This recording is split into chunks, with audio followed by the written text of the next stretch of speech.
Generally speaking, dams tend to impact rivers in many ways. When the Three Gorges Dam was built, around 1.5 million people lost their homes and livelihoods. Dams come in a variety of types, and each type is designed for specific conditions and technical requirements. The Columbia River and its tributaries hold the record for the most dams at 60. This naturally leads to an intriguing question.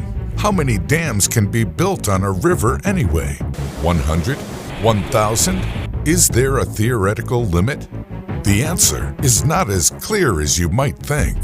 Any limit on the number of dams that can be built on a river will depend on the type and purpose of the dam. Dams can be built for a variety of reasons, such as hydroelectricity production, water storage, flood control, navigation, and recreation.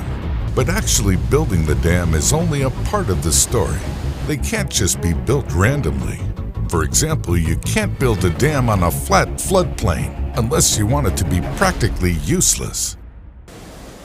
When engineers choose sites for dams, they tend to keep an eye on the following criteria: the topography and inflow of the catchment area, morphology of river valleys, the underlying geology and geotechnical conditions of a potential site, local climate and flood regime, any existing historical or ecological areas that may be drowned by the dam's reservoir.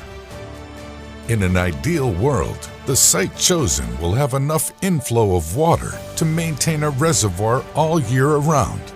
It will also be located in a narrow site where a river valley widens upstream of the dam.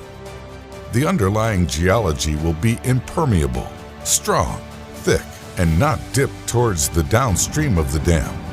There should be limited or no jointing and faulting in order to prevent water leaking from the dam's reservoir over time. It is possible to grout foundation geology to fill any holes, but this just adds to the construction cost. A proposed dam will also not destroy any nature reserves, towns, or places of historical, cultural, or ecological importance. These issues will also determine the type of dam to be built. Dams come in a variety of types, and each type is designed for specific conditions and technical requirements. For example, a hydroelectric dam will typically require a 39 to 49 feet drop from the reservoir to the water level at the point of discharge. Technical requirements like this will restrict the location and the number of this type of dam that can be built on a river.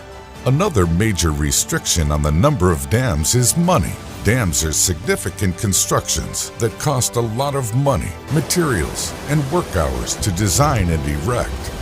It is almost impossible to generalize the amount needed to build a dam, as it can vary hugely depending on the location, type, and size of the dam. According to some sources, a modest 25 kilowatt hydroelectric dam would cost around $230,000. A larger 500 kilowatt dam would be somewhere in the region of $2 million. Dams are also costly to the environment since they can seriously affect the health of a river. Generally speaking, dams tend to impact rivers in many ways. The first is the fact that dams block river flow. This prevents fish migration for spawning, accessing feeding grounds, and escaping predators. Fish tend to form a key part of a river ecosystem, and any impact on their population can have a much wider impact on other animals. Dams also slow down rivers. Many aquatic organisms depend on steady water flows to survive. Any stagnation in water movement from reduced flow rates can disorient organisms and destroy the natural growth and reproduction cycles of both plants and animals. The slowing down of water flow can also impact the water quality and create water temperature fluctuations that local organisms are not adapted to cope with. Oxygen levels can also drop, leading to serious ecological problems like algae blooms. There can be a heavy toll on humans too.